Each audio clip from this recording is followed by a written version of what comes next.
All right, thanks so much, Elizabeth. Well, abdominal aortic aneurysms, or a rupture in one of the body's biggest arteries, is part of a disease not too many people are familiar with, but a medical episode which can prove fatal. And now, in the past, the only way that a patient could have hope of surviving one was through an invasive surgery, but with some brand new technology, a less invasive procedure has been developed. It's giving patients more of a chance to live and have less time to recover. David Romero, we sent him out to talk with a doctor who's doing this and a patient who were the very first in the whole country to try this out, and it was right here in Albuquerque.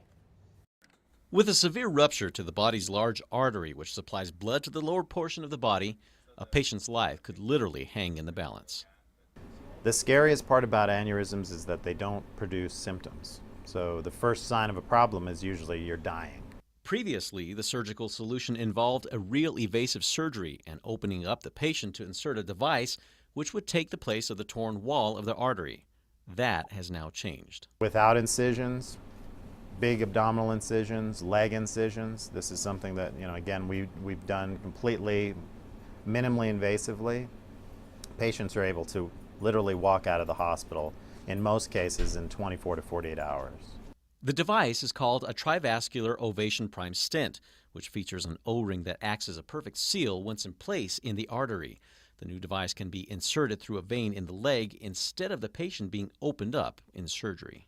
The way that we traditionally do these procedures is with a gigantic operation where we have to completely open the abdomen, remove the intestine out of the way, literally block off the arteries for half of the body's circulation.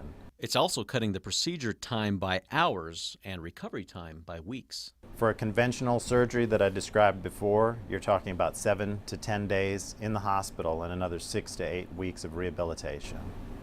And the rehab with this one is? There's really no rehabilitation. You're going home in a couple of days. David Romero, 2 Casa This Morning. All right, as we mentioned, the groundbreaking procedure was performed here in New Mexico just a few months ago, saving the life of Joe Sanchez from Belen. Now, coming up in an hour, David's going to introduce us to Joe and show us how the procedure saved his life when he was literally just minutes away from dying. It's an amazing story.